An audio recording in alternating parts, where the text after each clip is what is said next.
Salut les flemmes. Il paraît que vous avez plutôt envie d'écouter Christine en train de lire un extrait plutôt que de la lire. Bon, alors allons-y, je vais vous lire donc un extrait d'Éternel. On est avec l'héroïne Cléo qui est décédée donc il y a déjà longtemps, qui découvre l'au-delà, c'est le thème du livre. Et comme dans ces dimensions-là, le temps n'existe pas, elle visite avec ses âmes sœurs en vue d'une réincarnation, elle visite un appartement du futur avec Aîné, leur guide. Alors, on y va tout de suite.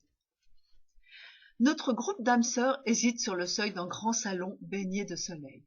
Aîné nous pousse à l'intérieur. C'est un appartement témoin, vous ne dérangerez personne. En quelle année terrestre nous trouvons-nous, questionne Hunk. J'ai commandé plus 5 ans par rapport à aujourd'hui. Attention, comme tout ce qui concerne le futur terrestre, ce ne sont que des probabilités. Elles ne se concrétiseront que si les humains restent fidèles à leur présent actuel. « Hi, regardez ça !» s'exclame Yamuna, désignant une pieuvre métallique astiquant les murs à tour de multiples bras. La bestiole s'interrompt pour venir lui serrer la main avant de lui tendre des charentaises. Nous éclatons de rire, ce qui provoque également l'hilarité de notre hôte, si l'on en juge par les saccades reliant sa tête à ses 8 épaules. Un robot capable de s'esclaffer, c'est ça le futur, persifle Yamuna. On a affaire à une intelligence artificielle pouvant ressentir des émotions, s'extasie Hic. Donc aussi susceptible de s'énerver et de nous étrangler, s'inquiète Orsine. Ils ne sont pas programmés pour ça, indique Aîné, en principe. Orsine s'éloigne prudemment du Nestor métallique qui en laisse retomber tous ses bras, l'air Marie. Tu l'as vexé, constate Yamuna. Il a donc une conscience. Les robots sont effectivement habités de la conscience de leur concepteur, précise Aîné. Celui-ci n'est d'ailleurs pas d'allure très belliqueuse. Le serviteur électronique lui décerne 8 pouces appréciateurs gancés de blanc. Des exclamations fusent depuis un coin bureau. Il y a un esprit qui se balade ici. Bon, je recontinue. Des exclamations fusent depuis un coin bureau installé dans le vaste salon. Hunk et Hic tournent comme des guêpes autour d'une machine de la taille d'une photocopieuse de grande entreprise. Le guide s'approche. Ça m'a tout l'air d'être un réplicateur. Et ça sert à quoi? À répliquer. Ah, merci, Aîné, t'es bien utile là. Bon, apportez-moi un objet. Les garçons s'éclipsent pour fouiner dans une pièce adjacente, tandis que j'observe un hologramme apposé sur un mur en acier et en verre. Il forme un tableau numérique représentant des mets et des couverts. La batterie de cuisine, commente Aîné. Mais où est la cuisine? Demande Orsine. À l'exception d'une machine qui ressemble à une imprimante 3D, pas l'ombre d'une casserole, et encore moins d'une cuisinière ou d'un frigo. J'avance une hypothèse. Ils mangent désormais tous au restaurant. Ou alors, ils sont devenus praniques, s'inquiète Orsine. Un hologramme comportant des touches, les filles. C'est fait pourquoi, à votre avis? La gourmande effleure une des icônes supérieures d'un tableau virtuel. L'imprimante s'ébroue alors, produisant une assiette en quelques va-et-vient. Une nouvelle pression, cette fois sur la rangée inférieure, remplit le récipient d'un mélange de pâtes, pommes de terre rissolées et risotto. Haletons féculents, Orsine. Le repos s'empare diligemment du plat et la dépose sur une table savamment nappée avec couvert en argent. Permettez. Il convie Yamuna à s'asseoir. T'as une touche avec Nestor, on dirait. Yamuna hausse les épaules. C'est un manque de vitamines. Le céphalopode nous invite à le suivre sur la terrasse. Nous découvrons un vaste jardin serre dont une paroi palissée sert de support à des haricots, courgettes, aubergines et d'autres légumes inconnus. Devant un mur, un étagement de fraisiers, groseilliers et framboisiers ploie sous les fruits.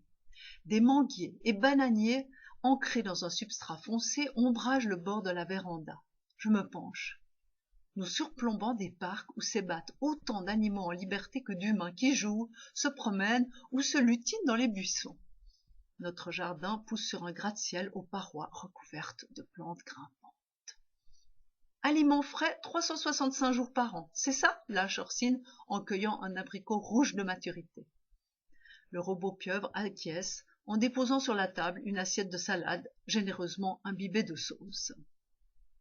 Une ombre passe soudain, arrachant un cri à Yamuna. « Une voiture volante!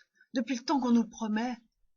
Des véhicules bombés roulent sur des sortes de pistes de décollage verticales, à l'instar d'Inception, ce film dont les images m'avaient fasciné, à défaut d'en comprendre l'intrigue. Les voitures en frôlent la surface avant de s'être lancées en plein ciel. Dans les habitacles sans conducteur, on distingue quelques humains en train de deviser, lire ou se faire les ongles. Les hommes actuels ne devraient pas tarder à maîtriser les forces gravitationnelles, commente Aîné. Hick déboule soudain sur la terrasse, brandissant 2 fusils de collection. Il en pointe un contre Yamuna. « Oh les mains, ceci est un hold-up !» « Ça va pas, la tronche !» Yamuna repousse l'arme, mais l'ancien policier insiste. « Observe-la donc !»« Je me fous de ces horreurs. J'en ai assez vu comme infirmière dans les tranchées de 14. Je vais pas les utiliser, c'est seulement un jeu. Un jeu avec des armes, toujours aussi fêlé, Mr. Cop. » Hick dépose calmement les fusils sur une petite table.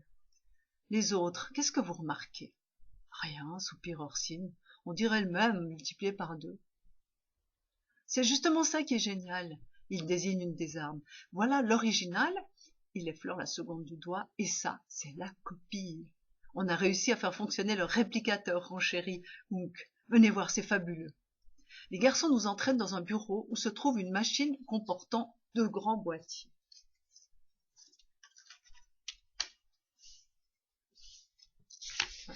On comprend pourquoi vous ne voulez pas lire, ça se tourne pas facilement les pages. Ça s'utilise comme une imprimante, 3D. Tu déposes ton objet ici et l'appareil te pond son exacte réplique de l'autre côté. Pas en reste, le factotum électronique dévisse une de ses mains pour la glisser dans le boîtier. Dans le compartiment jumeau, il récupère quelques secondes plus tard une pogne flambant neuve, qu'il ajuste au bout de son bras. Nous faisons mine de ne pas voir son doigt d'honneur tandis qu'il enfile un nouveau gant. Ça signifie qu'il peut s'auto-réparer, souffle Hunk, bluffant. Assurément un être intelligent, confirme Yamuna, au grand plaisir de Nestor qui lui adresse un clin de capteur oculaire tout en débarrassant la table, c'est-à-dire en glissant la nappe et les assiettes intactes dans une cavité intégrée à une paroi. Il referme un clapet transparent dont jaillit un éclair bleu. Nous reculons, mais le majordome ouvre déjà le conteneur pour nous faire constater que les objets se sont volatilisés. Comme les dévaloirs chez mes derniers grands-parents, s'exclame Hick. Sans les cafards, relève Yamuna. Le robot nous tend subitement une corbeille couverte de petits fours. Aîné prélève une friandise en désignant la poubelle. Il s'agit d'un désintégrateur. Il pulvérise les déchets en les transformant en pure énergie. Le processus est le même pour la cuisinière 3D et le réplicateur, mais dans l'autre sens. Hunk décline la corbeille que lui tend le factotum. Comment ça, dans l'autre sens? Ces appareils sont aptes à créer la matière directement depuis le vide, ou plus précisément depuis le champ informationnel du vide. Ils assemblent les particules au niveau subatomique, atomique, puis moléculaire, comme nous ici, mais dans la matière terrestre. À l'extrême, il pourrait alors concevoir du vivant, des bras, des jambes de remplacement pour nous aussi, des seins. Ça, évidemment, c'est une de mes questions, posée en prélevant une copie miniaturisée du fameux gâteau aux carottes de ma grand-mère paternelle. Même absorbée à la mode spirituelle, l'essence en est exquise. Des organismes humains entiers, confirme Aîné, mais il faudra encore quelques années supplémentaires avant que les mères puissent être remplacées par des incubateurs. Quelle horreur, s'exclame Yamuna. On me l'aurait proposé quand j'ai eu mon 15e gosse au Bénin, je n'aurais pas dit non, relativise Orsine, relayée par Hick. Ça m'aurait évité de devoir épouser toutes les nanas qui se prétendaient enceintes de mes œuvres. Hunk avance rêveusement. Ça permettrait surtout aux hommes d'avoir eux aussi des enfants. Quelle horreur bis! Tu pourrais pas t'incarner pour une fois en mec, Yamuna, s'exaspère l'ancien policier, que tu ressentes ce que c'est à une époque où tout ce qu'entreprennent les hommes est considéré comme débile par l'autre moitié du monde. Voilà. Ça continue encore assez longtemps, hein. Il y a un petit bout sur... qu'est-ce qu'on a d'autre aussi?